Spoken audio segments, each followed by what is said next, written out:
is CGTN, China Global Television Network.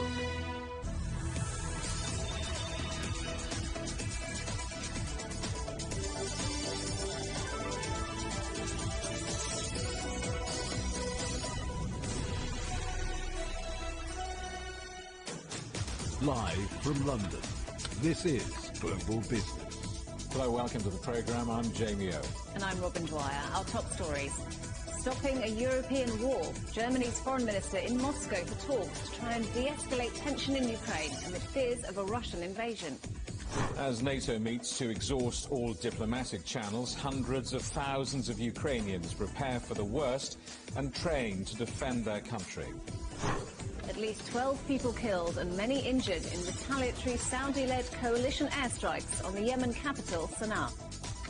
And UK Prime Minister Boris Johnson denies that he was warned that a drinks party in his garden broke lockdown rules.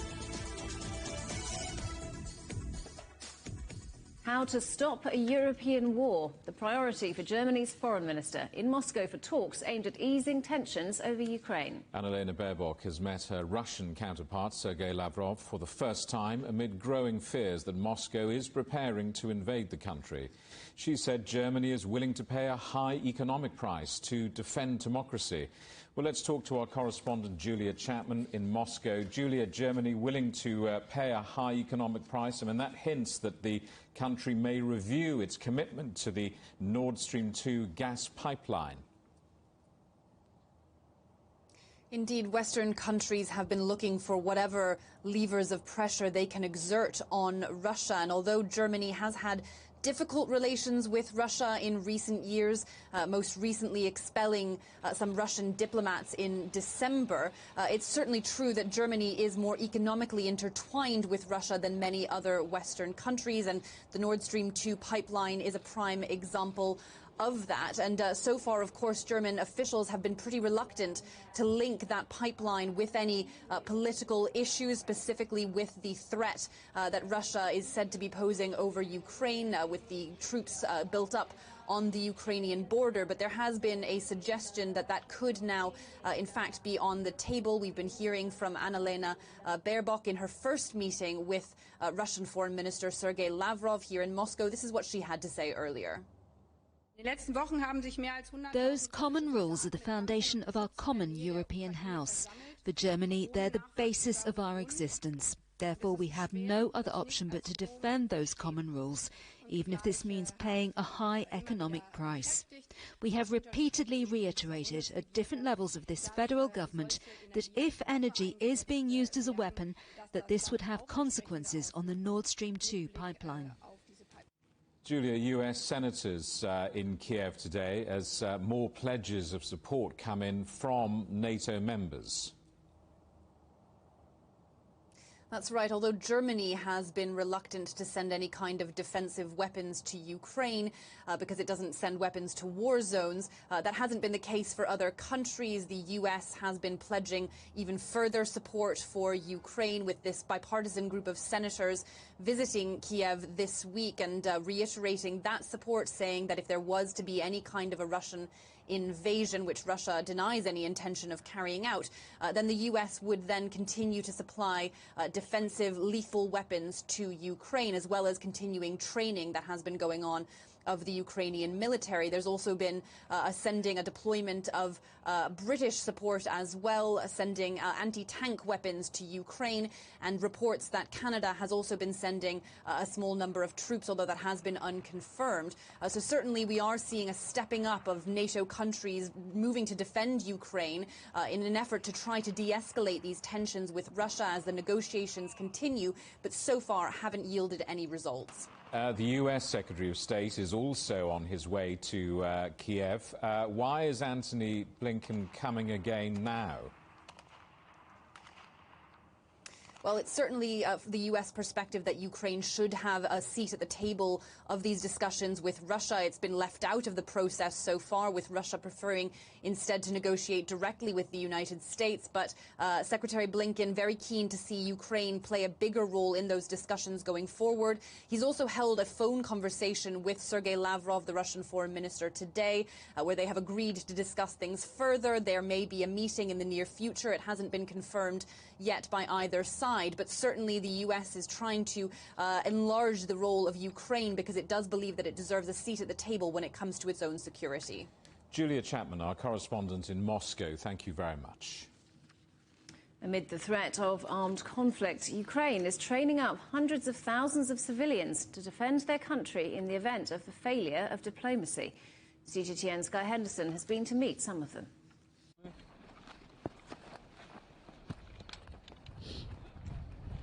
In a town north of Kiev, local civilians are training to fight.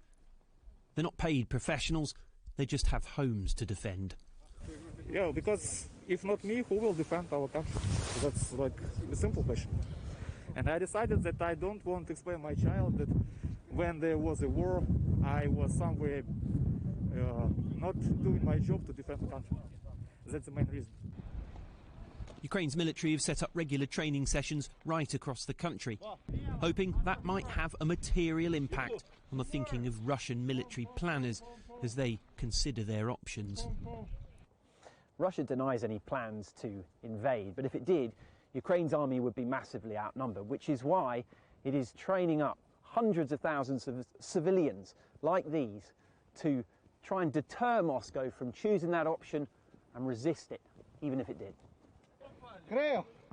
Head-to-head, Ukraine's army would be heavily out-resourced.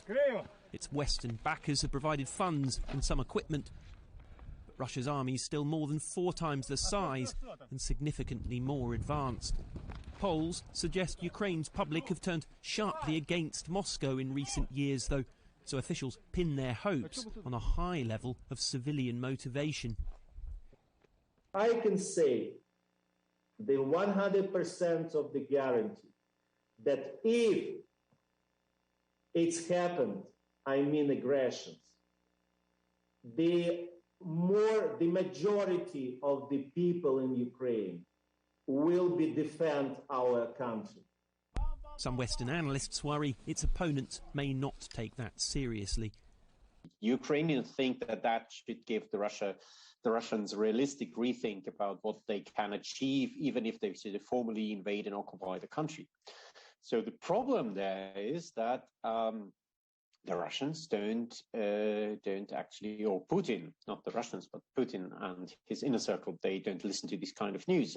In the east, Ukraine already has a battle-hardened rebel militia, but in the self-proclaimed Donetsk Republic, it fights not for Kiev, but against it.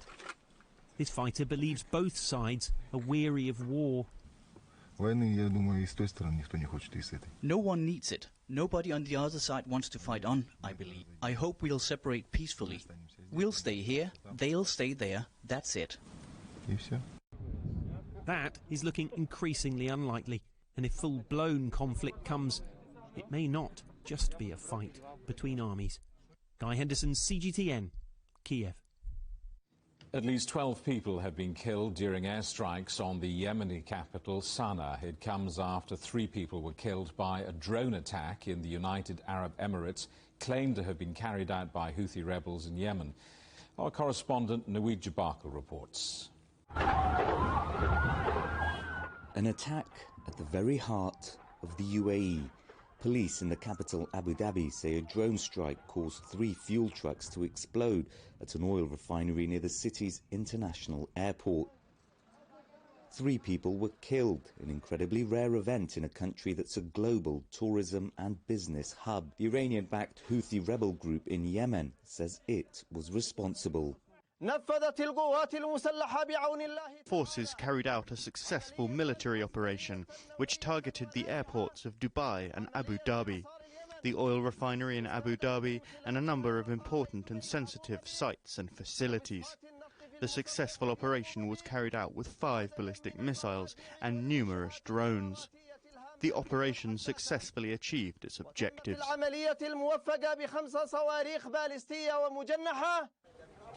Following the attacks late on Monday, the Saudi-led coalition, which includes the UAE, carried out more airstrikes in Yemen.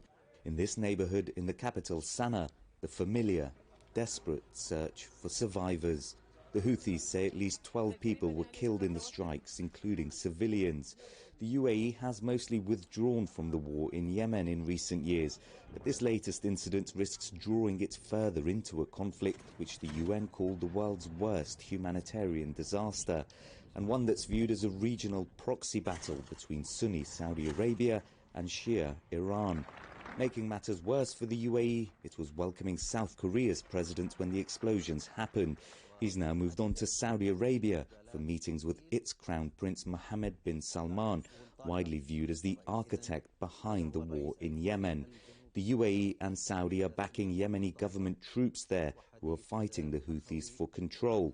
As major oil producers, global energy markets are also watching closely. Let's wait for the investigation and the police will issue it. Despite its direct involvement in Yemen, the UAE has been largely insulated from attacks on its soil. The Houthis claim more could be on the way. Have issued a warning to foreign companies and citizens residing in the UAE, enemy state. They will not hesitate to expand their bank of targets to include more important sites and facilities during the coming period. That threat won't be taken lightly in a country that's tightly controlled and one of the most secure in the region. But it does highlight to the UAE that despite its global glamour, it too remains vulnerable. Naweed Jabarkil, CGTN. You're watching CGTN Europe. Still ahead. Yield on the US government's 2-year bonds rises and traders expect imminent interest rate rises. We're in New York next.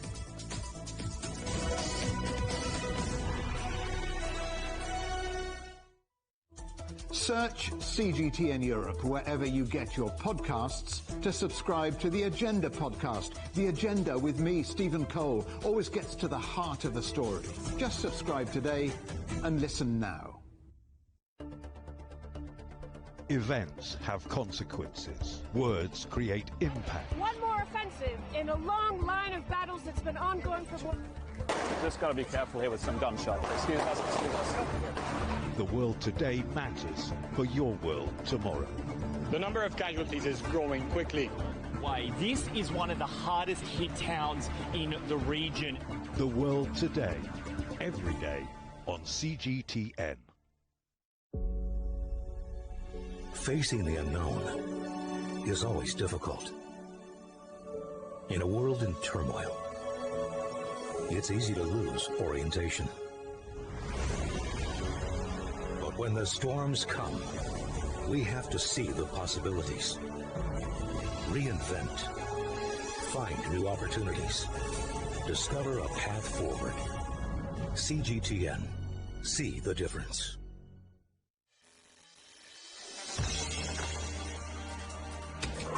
The world has changed under the pressure of the pandemic. For many of us, life is returning to some kind of normal.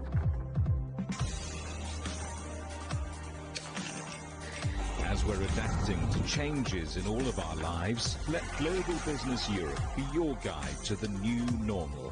Join us weekdays on CGTN. Beijing, China's capital and its cultural nerve center. A modern metropolis with traditional roots. And now it becomes the first city in the world to host both Summer and Winter Olympics. After 14 years, the biggest sporting extravaganza returns to Beijing. Thousands of athletes from around the globe will compete in over 100 events at 3 zones.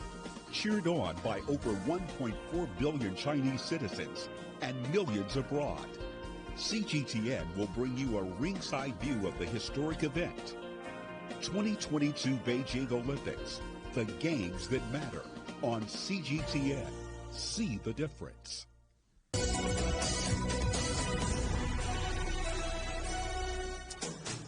Hello, welcome back to Global Business Europe. Quick reminder, CGTN is available to watch for free on all of the major digital platforms, on Smart TV, online at Roku, Apple TV, Amazon Fire and Android TV, YouTube, Dailymotion, CGTN.com and the CGTN app, and in the UK on Freeview.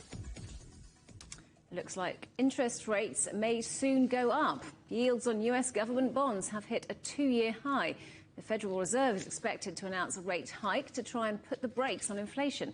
Let's talk now to our correspondent John Terrett in New York. So, John, let's start. We're talking about the interest rate. Treasury interest rates have hit a 2-year high. So is a Fed rate rise imminent? Yeah. Oh, that's guaranteed. No question about that. These two things are completely separate. The Fed funds rate, the overnight rate that the Federal Reserve puts up and offers banks to park their money in overnight, that's definitely going up in March. We know that. It'll probably go up 2 or 3 times before the year is over. No, these are the long-term interest rates, the yields associated with long-term Treasury bonds, things like the 2-year and the 10-year and the 30-year. And the situation here is that the 10-year is the one that we pay most attention to. That is the one that is linked to mortgages in America, or at least mortgages take their cue from the 10-year. And in the past 24 hours, it is up to 1.83%. Now, that is higher than it has been in recent weeks and months, but honestly, it's not really very high. Last summer, I seem to remember, if my memory serves me correctly, it was up around 2%, heading towards 3%. And if you remember, the tech stocks at the NASDAQ sold off very, very heavily at that time. Now, the thing is, the U.S. economic forecast for the rest of the year is pretty strong one way and another. No one doubts, I think, that things are going to go that far south, that there's going to be a real issue economically. But the problem here is that when interest rates, and particularly the 10-year, go up like this, even if it's from a very low base, the problem is that it changes the calculations for the people here who are buying and selling stocks. Now, partly what's happening is that at 1.83% for some investors, it's better to put their money there than it is in some of the stocks that they might have been up until this point, hence the sell-off that we're seeing today.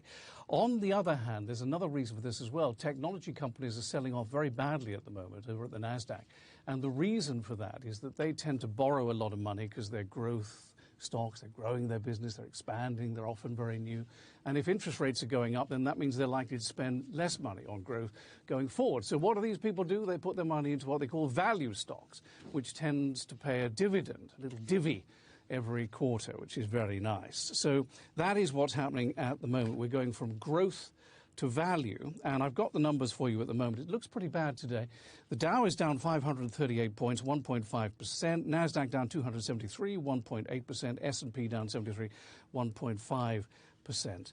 The problem is that they worry here now about us locking in inflation. In other words, for inflation to become almost the norm and expected. And we kind of saw that last week with the earnings from the big banks, Chase and Citi. They were both less than expected. Or they beat expectations, but they could have been a whole lot better had these banks not repatriated money that they had in a rainy day fund. So that's the real worry that's going on at the moment. And although the markets are down, they're not too far off where they were at their highs. But the problem is individual stocks are. I'm not going to name them now, but like 20% of the NASDAQ is down 40 or 50%. So overall, it's not much of a problem, but individually it is, and that's what we're seeing at the moment. Well, John, let's move from the economic forecast to a forecast of a catastrophic crisis. That's what airlines are warning about, thanks to the rollout of new 5G data services. I know. I mean, this is utterly unbelievable. Don't you think so? I mean, I remember when I used to work for a broadcasting company that begins with B and ends in C and is currently in trouble with the UK government. We had dial-up in the newsroom when I was there back in 1997. I remember saying to a friend of mine called Declan, colleague and friend, I don't know if he's a friend, but he certainly was a colleague. I said, this is terrible. And he said, well, John, it will get better. It will get better. And I thought, oh, look at you with your forward-looking attitude there. And, of course, what he was talking about was 3G, which was just over the horizon.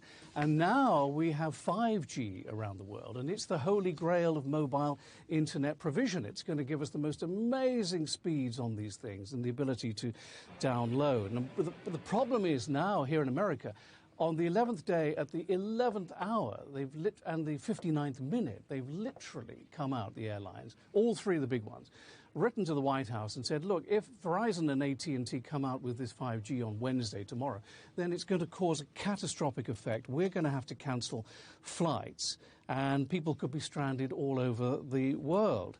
And, you know, the Federal Aviation Administration on Sunday cleared 45% of the American commercial airline fleet to fly into airports in America where 5G is likely to be close by. But that still leaves 55% of them which can't.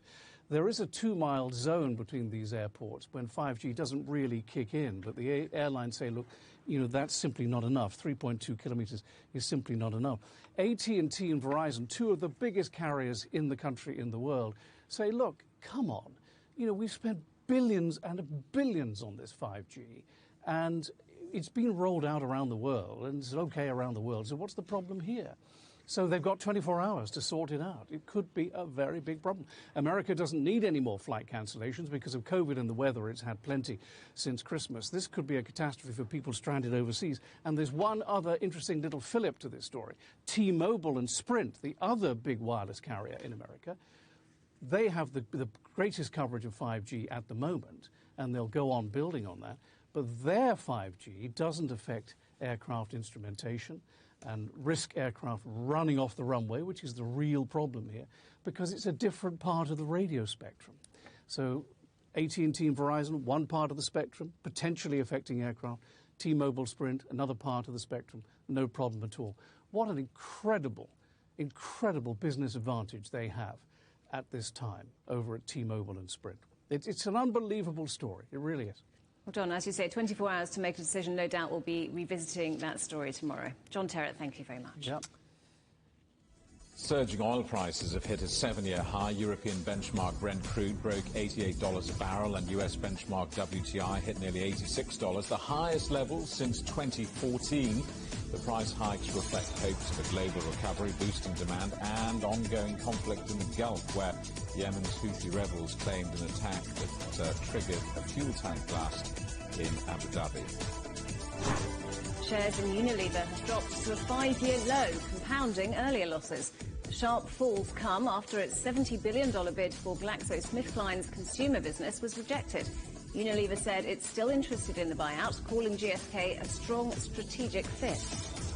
Shares in Goldman Sachs dropped 8% at the start of trading on Wall Street after its income fell short of analysts' expectations in the last quarter of 2021. The US Investments Bank net income was $3.8 billion against market forecasts of $4.1 billion. Its net profit fell by 13% year-on-year. A 30% rise in executive bonuses helped push up operating costs. European finance ministers are meeting in Brussels to discuss corporate taxation and COVID recovery. France is also outlining its priorities for its 6-month EU presidency. Well, let's talk to our correspondent, Ross Cullen, who's watching events for us. Ross, has anything been decided there? Yes, Jamie, those meetings are going on at the European Union today. Bruno Le Maire was the chair of those finance and economy ministers' meetings. He is the French finance minister. As you say, France laying out its financial priorities for what it wants to try to achieve during the next 6 months as it holds the rotating chair of the EU presidency from January to June. Digital finance was on the agenda, sustainable finance also on the agenda. They did also speak about the RRF, the Recovery and Resilience Fund. Now, this is the fiscal mechanism that they are using to try to disperse those funds, the financial support funds to countries still suffering from and trying to recover from the coronavirus pandemic, using that mechanism to give those funds to EU member states. And 22 of the 27 EU member states have so far submitted applications for the latest round of funding, and 18 of those countries have had their applications approved. What about global corporate taxation? That's also on the agenda. Who's going to jump first? Who's going to make an agreement happen? Yeah, well, Jamie, let's go back to October. You may remember that was when the OECD, the Organisation for Economic Cooperation and Development, a club of developed and developing countries, managed to get about 130 nations to sign up to its pledge to impose a minimum global corporate tax rate of 15%. At the time, there was some pushback from some EU member states, particularly smaller nations like Estonia, Hungary and Ireland. They all have corporation tax rates well under 15%. They say that they do need to impose such a fiscal policy to try to compete against bigger countries, to try to attract international investment into their countries, but they did relent and they did sign up to this. Now, France has one of its priorities, as you mentioned, to try to ensure that this pledge made at the OECD level can be transposed or brought into EU law. So that was also being debated at the meeting today. Some countries want to go quickly and get this put into EU law as fast as possible. Other countries are putting in some hurdles and say there's no rush. We've got a lot of time to discuss this. Hungary has said, look, we can sign up to this 15% pledge as long as there is a decade-long period for us to be able to adjust our economies. So, yeah, the resilience and recovery funds being discussed at today's meeting, also along with the global corporate tax rates. Now, in rather sad circumstances, the European Parliament has elected a new president. What more can you tell us about Roberta Metsola?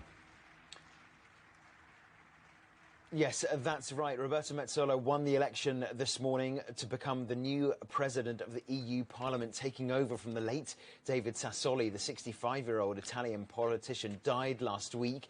He was due to finish his tenure this month in any case, but he did die as the sitting president of the EU Parliament, and so Roberta Metsola takes over from him. She is 43. She's the first Maltese politician, man or woman, to hold such a high office in the European Union. And it is worth noting the gender representation that we do now have. The head of the EU Commission, you can see the EU Commission building behind me, Jamie, Ursula von der Leyen, the head of the European Central Bank, Christine Lagarde, and now the head of the EU Parliament is Roberta Metsola.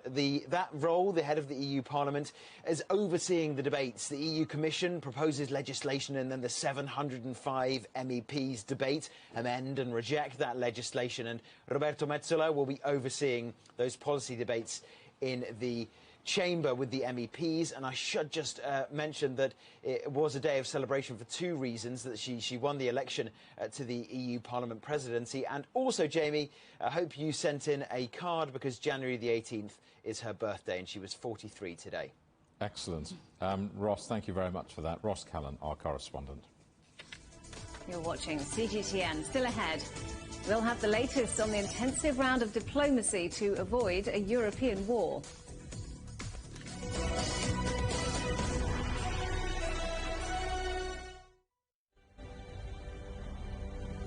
It is now important that all of us in Europe act very swiftly. Fines for the non-vaccinated will most likely be between $1,000 and $4,000. The new Omicron variant circulating in southern Africa. The financial markets have also reacted badly to the news. Growing dissatisfaction with the way the Dutch government is handling the pandemic. Cancelling the city's main public Christmas markets for the second year in a row. Protests and riots by those opposed to restrictions and vaccinations. There is no room for complacency in this ongoing battle against COVID. On the agenda with me, Stephen Cole, we look up into space. We look down into data. We look at debt. We look at politics. We look at opioids, climate change. We look at all the issues that really matter around the world. But you matter too. We want to tell the stories you want to see and hear about. Make it your agenda.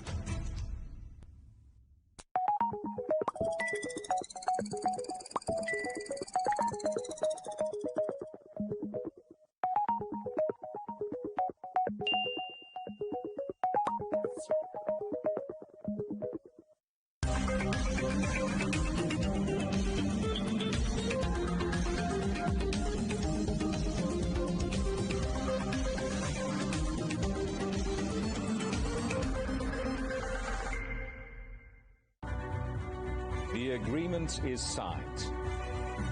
But what is the real deal now the UK has left the EU? For trade, for business, for the city, for ordinary people. Make sense of Brexit with CGTN.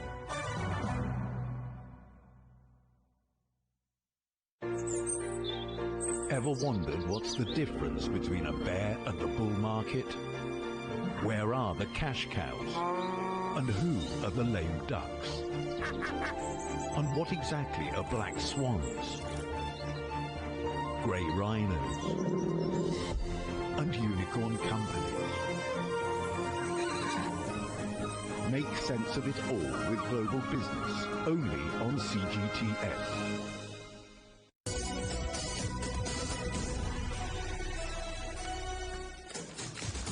Welcome back to Global Business Europe with Jamie Owen and Robin Dwyer. Our top stories: stopping a European war, Germany's foreign minister in Moscow for talks to try to de-escalate tension in Ukraine amid fears of a Russian invasion. And at least 12 people have been killed and many more injured in retaliatory Saudi-led coalition airstrikes on the Yemeni capital, Sana'a. NATO has again invited Russia to fresh talks aimed at avoiding a military conflict in Ukraine. Meeting the new German Chancellor in Berlin, NATO Secretary-General Jens Stoltenberg said the alliance was ready to discuss arms control and nuclear weapons policy if Moscow agrees to return to the table. Well, let's talk now to our correspondent Trent Murray in Berlin. So, Trent, last week's talks didn't get far. What's Stoltenberg hoping for this time?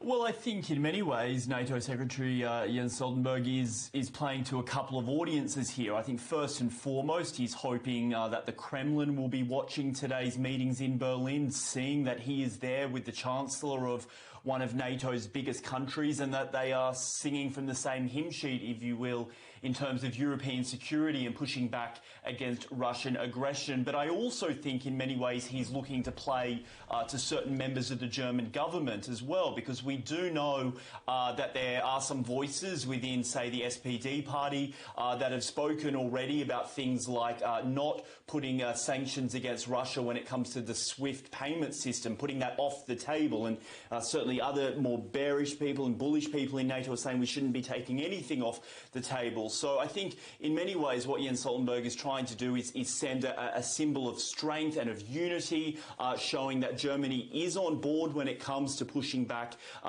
against Russia and saying that there will be a very high price to pay if indeed it does decide to invade Ukraine. It is worth noting that when Chancellor Scholz took office, Jens Stoltenberg was one of the first people he met during his one of his first overseas visits to Brussels. So the two have worked together before, but today's meeting certainly is being seen as part of that whirlwind trip of diplomacy for Mr. Stoltenberg around Europe to try and shore up the alliance in the face of this Russian aggression.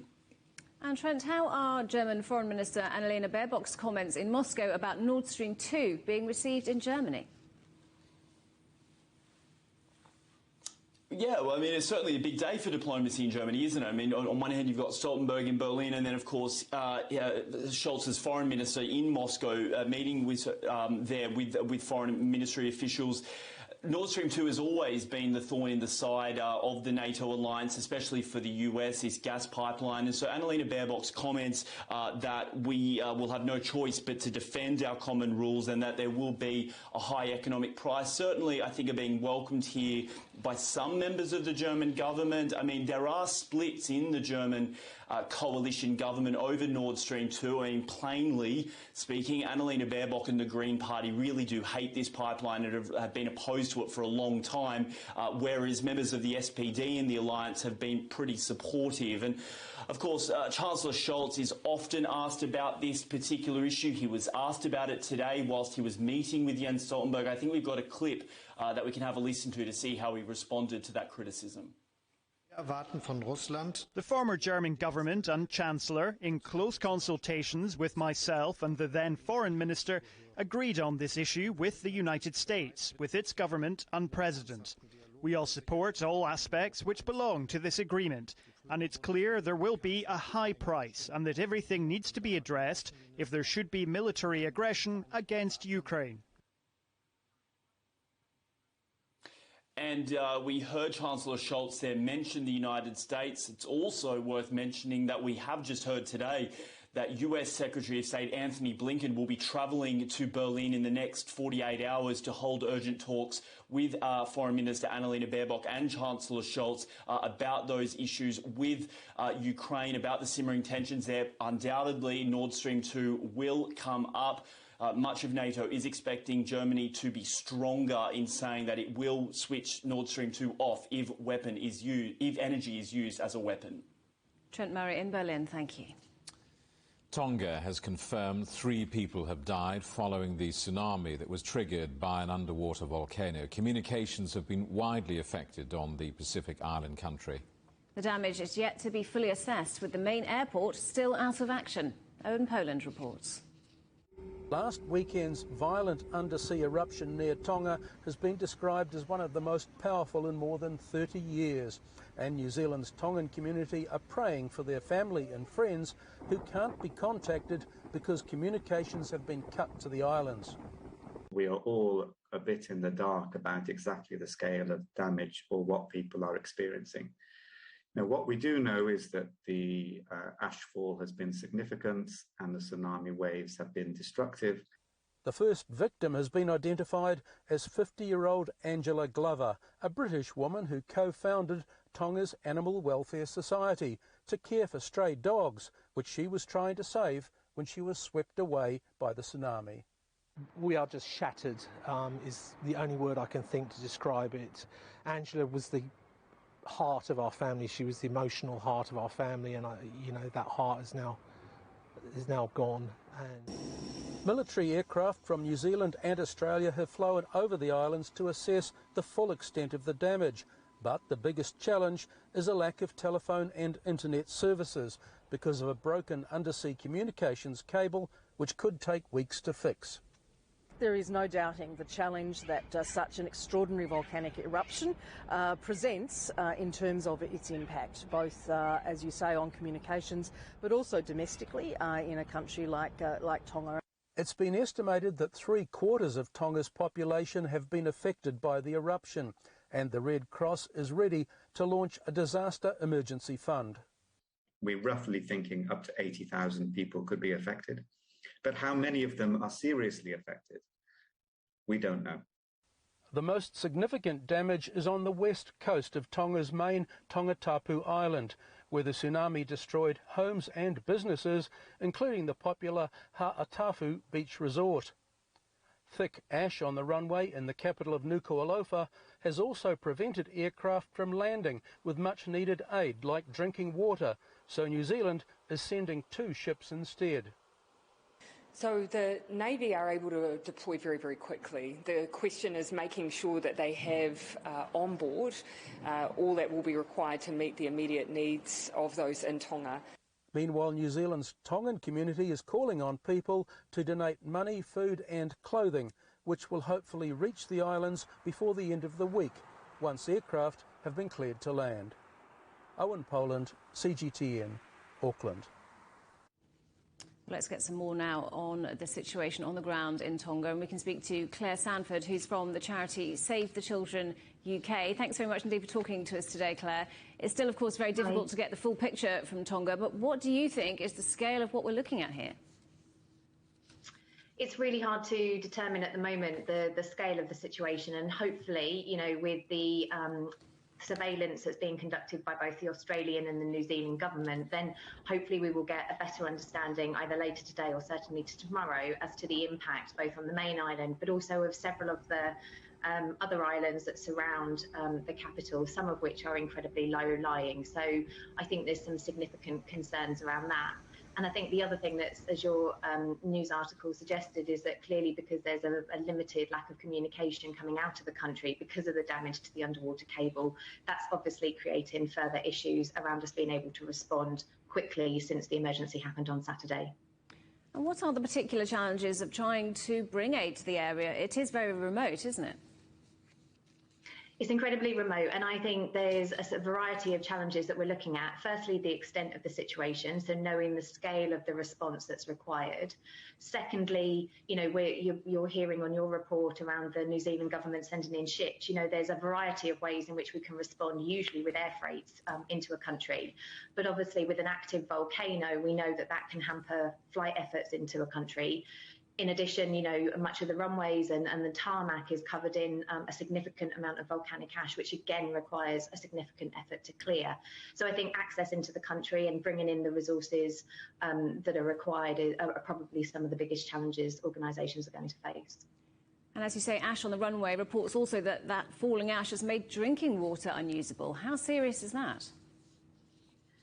It's pretty serious. I responded to a volcanic eruption in Asia about 10 years ago, and one of the significant issues is the amount of ash that falls. It creates contamination to the predominant water source that communities in Tonga will face.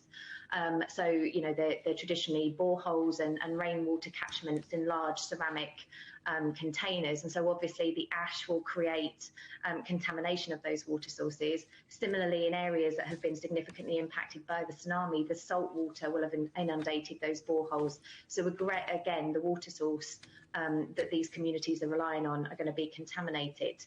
I think the other challenge that we face, and what I saw when I responded a few years ago, was the fact that, you know, where you have fish and where fish is a predominant source of food for communities, you know, they become suffocated under the weight of the ash as well in their water sources. So, you know, not only are we looking at water contamination, we're looking at access to safe food is going to be a challenge.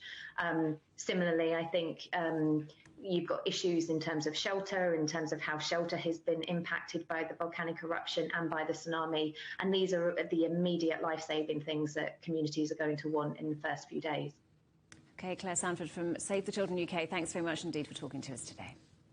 Thank you. Well, China's ambassador to Tonga has been speaking about the devastation in the capital, as well as the impacts on drinking water, crops and agriculture. More at europe.cgtn.com. UK Prime Minister Boris Johnson has been accused of lying to Parliament over a lockdown party at Downing Street. His former chief advisor, Dominic Cummings, says the Prime Minister was warned about attending a gathering on the 20th of May 2020, but waved away concerns. Let's talk to our correspondent, Michael Voss, who's been following the story for us. Michael, these allegations just keep on coming. Tell us more about what's been said and where this now leaves the Prime Minister. Well, the future of Prime Minister Boris Johnson still hangs in the balance as he awaits the outcome of an investigation by a senior civil servant, Sue Gray, into allegations of Partygate scandals. Now, as you say, this latest accusation that the Prime Minister lied to Parliament could be the most damaging yet if it's to be believed. This is all about whether the Prime Minister knew that a drinks event taking place at his residence was a work event or was a social event, which would have been illegal under the lockdown rules at the time. Now, last week, Prime Minister Boris Johnson went to Parliament. He said he did briefly attend this event, but that he thought it was a work event. He apologised and said in hindsight he would have tried to break it up. Now, his former chief aide, Dominic Cummings, who's now one of the Prime Minister's chief critics, has said that he's prepared to swear under oath that he did warn the Prime Minister that this was a drinks event and that it would be against the rules. We know it was a party because there was a leaked email inviting 100 people to make the most of the fine weather and bring their own booze for drinks in the garden. Now, Prime Minister Boris Johnson has denied categorically that this has happened, as he said earlier today. Nobody told me that what we were doing was, as you say, against the rules, that the event in question was something that we were going to do something that wasn't a work event. And, you know, as I said in the House of Commons, when I went out into that garden, I thought that I was attending a work event. I think it's very important that we see what Sue Gray, see what the inquiry has to say. as he says, all now depends on the findings of this inquiry. If she finds he lied, he'll be under intense pressure to resign. If it's a more nuanced report, his supporters hope that he'll stay in place. But there still could be trouble, because if 15% of Conservative members of Parliament put in writing that they have no confidence in the Prime Minister, then there will be a leadership challenge. Michael, senior government ministers seem reluctant to wholeheartedly back the Prime Minister. His finance minister, the Chancellor of the Exchequer, Rishi Sunak, walked out of a television interview when he was pressed on this. Yes, this is very true. I mean, some cabinet ministers, like the Deputy Prime Minister, have come out in support of the Prime Minister. But Rishi Sunak, the Finance Minister, is one of the leading contenders to replace him should he resign. And then when he was questioned on television about whether the Prime Minister should resign if he lied, he walked out. Well, I'm not going to get into hypotheticals. The ministerial code is clear on these matters, but as you know, Sue Gray is conducting an inquiry into the situation. I think it's right that we allow her to conclude that job. And you support the Prime Minister unequivocally? And that was the end of the interview. Chancellor Rishi Sunak walking out of that. And our thanks to our correspondent, Michael Voss. World leaders have been speaking at the World Economic Forum virtually in Davos. China's President Xi Jinping spoke about the threat of global inflation to the post-pandemic recovery and the clampdown on big tech.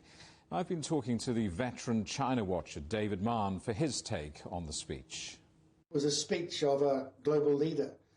And interestingly, given the pressure China's under, there was no great deal of chagrin. There was no posturing on nationalism, which in some other Chinese officials has characterized their delivery. And it kind of follows with the way Xi, I think, tried to correct the diplomatic call last year in stepping back from being acerbic and responding to the kind of haranguing from the West. Because really, he's speaking in a climate of Cold War rhetoric and action, economic action on the part of the states. But that wasn't present. So I think it was a very good speech. I think he rose above the issues he spoke about. So a lot in it, but yes, I was happy with it. Inflation preoccupying him in this speech and many other global leaders. It's clearly going to be a pressing problem for the coming years. I think inflation is a short-term issue.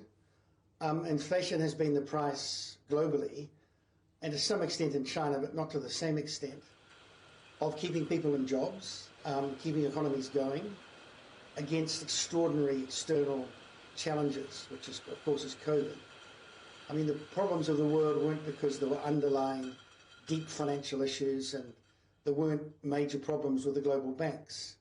So, yes, there is certainly a force coming in terms of inflation in most Western economies. I don't think it's a big issue for China in the coming 12 months. On the other hand, though, China is, in its trade account, it imports a huge amount of raw materials and components in order to export. And so there is inflation in terms of chips, there's an inflation around energy.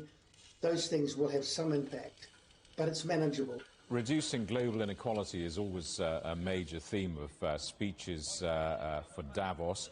I was struck by Xi's reference to the crackdowns on big technology companies and entertainment companies. I mean, that part of the speech could almost have been delivered by any global leader, whether they were sitting in the United States or Europe. There is this international concern, isn't there, about the rise of big tech and its lack of governance, and some might say its lack of responsibility. It's a good point, Jamie. I think you could say that largely in the West, corporate interests sit higher than government interests. They supersede government interests. In China, the government interests and the interests of policy and society are actually not subservient to corporate interests to the same extent. And I think the moves last year and the moves against Tencent, Alibaba, and also Didi were echoed in this speech that China's not going to allow monopolies to distort its economy, and also the tech companies, particularly those that relate to gathering and utilising individual information, will be made accountable.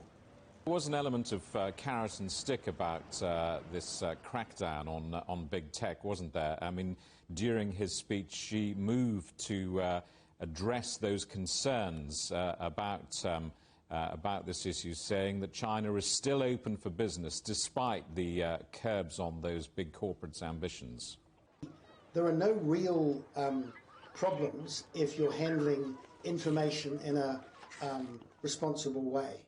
If you're using it recklessly, if you're selling it to multiple marketing businesses, if you're effectively randomly harvesting personal information, there are issues here, and they're beginning to try and curtail it. But fundamentally, most responsible tech companies, as most Western companies in China are, will have no real issue. They won't run into any great regulatory hurdles.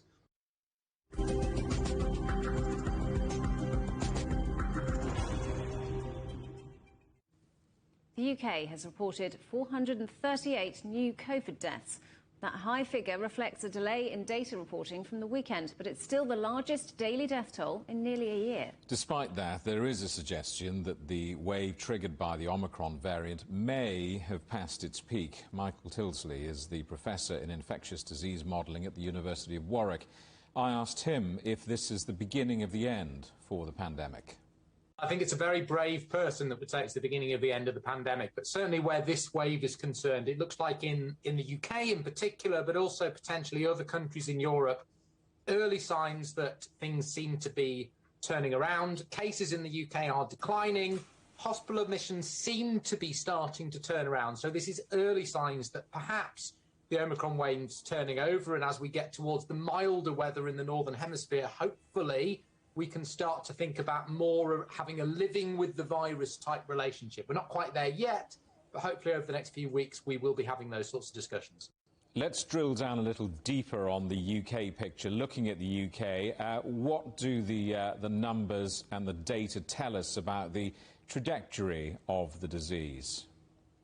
Well, of course, we do know that late December, early January was particularly rocky. We were reporting as high as 200,000 cases per day at the peak, and hospital admissions up to round about 2,000 per day. That is half the level it was of January last year, which is important to put that into perspective. Now, different parts of the UK are proceeding at slightly different rates. It does look like London is leading the way. Hospital admissions do appear to be going down, which is good news. The north of England is slightly behind, but does appear to be plateauing. So hopefully, as we get towards the end of January, we will start to see hospital admissions decline and the pressure starting to come off the NHS. Now, you've alluded to regional variations on COVID within the UK. I'm assuming this picture is also simply that. It's a first world picture. The rest of the world, or many other countries in the rest of the world, are still in some difficulties on both vaccination and infection. Oh, I mean, this is absolutely always the case. You know, we talk about the very, very high vaccination rates in the UK and in some other countries in Europe. And of course, contrast that with many countries in, say, sub-Saharan Africa, where, you know, there may be fewer than 5% of individuals have had a vaccination. So clearly, if we want to think about the pandemic being over and ultimately returning to a pre-pandemic normal, then we do need to think about how are we going to support those lower and middle income countries to get vaccinations out and hopefully start on their own road to recovery. New coronavirus cases are continuing to emerge in the Chinese city of Tianjin. That's despite 3 rounds of mass testing and strict lockdowns aimed at trying to contain the outbreak. Our correspondent Wu Bin reports. Well, according to a press conference held this afternoon, Tianjin conducted a new round of mass testing in some of its key areas. Yesterday, they have tested over 2 million people and found 6 positive samples, all from quarantine sites in Jinnan district. A local authority also say that the community transmission this time is centered around the 2 towns in Jinnan district. And the first cases reported this time are children linked to a nursery school and a primary school. And then the children have spread the virus to their families and classmates, causing community transmission. Well, local authorities say after taking some tough measures, including lockdown of part of the cities, quarantine, and the travel restrictions, the numbers of new cases have seen an obvious drop.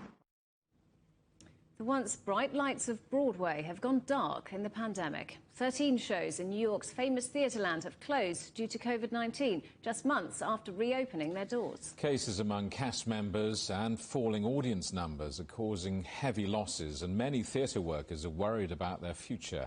Sarah Walton reports. Ain't Too Proud, the Tony Award-winning musical about the life and times of the vocal group The Temptations, has become the latest show to take a final bow on Broadway. After going on hiatus in December, the cast reunited for their closing performance on Sunday. The difficulty of running a show during the pandemic making it impossible to stay open. 30 to 40% of all the plays on Broadway have either closed or gone on hiatus.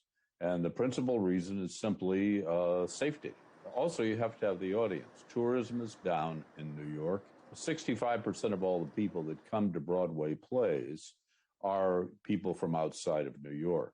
Waitress, Thoughts of a Coloured Man and Jagged Little Pill have all closed for good. Others, such as Mrs. Doubtfire and Girl from the North Country, have suspended performances until the spring. But some of the city's biggest spectacles are persevering, having introduced strict COVID-19 protocols. At Phantom of the Opera, Broadway's longest-running musical, a huge effort is underway to keep the show going. But right now we are rehearsing non-stop. Sometimes during the show, we'll send someone to go off to a studio to rehearse, because as people, if they become infected with COVID, then they are kind of out of the picture for 10 days. And the testing is incredibly rigorous. I mean, we are testing every day, and sometimes twice a day. If it's a day off, we take an antigen test in the morning at home, and we take a PCR test when we come here at the theater. And it's constantly evolving. March will mark 2 years since Broadway went dark during the COVID-19 lockdown. Despite reopening in September last year, the continued disruption being caused by the virus has left many in the industry facing an uncertain future. Everyone I've spoken to has felt like this is a new kind of purgatory, where we are in what feels like March 2020, where we're dealing with a brand new virus and things are shutting down again. But also we have information, we know how to deal with things. So we're still planning to do things that we don't know if they're going to be able to happen or not, or if we'll have to transition to digital media. In an effort to keep people safe, the Broadway League is extending the mask-wearing requirement for theatregoers until the end of April. And the current vaccine mandate for audiences is being widened to include children over the age of 5 from January the 29th. Meanwhile, performers are hoping the current Omicron spike will be short-lived and that no more Broadway shows will face the final curtain. Sarah Walton, CGTN, New York.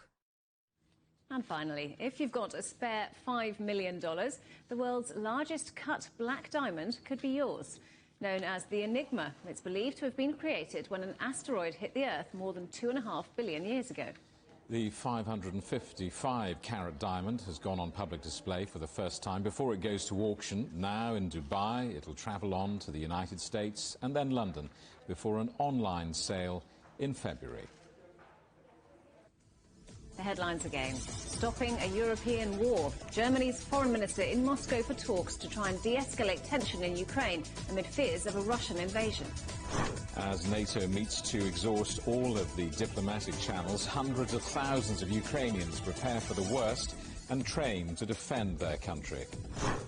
And UK Prime Minister Boris Johnson denies that he was warned that a drinks party in his garden broke lockdown rules. And that's it for Global Business Europe. Thank you for watching. More on all our stories at europe.cgtn.com, and do follow CGTN Europe on Twitter, Facebook and Instagram. Coming up next on CGTN, it's Africa Live. We'll see you again tomorrow, same time, same place. From all of the team in London, it's goodbye. Goodbye.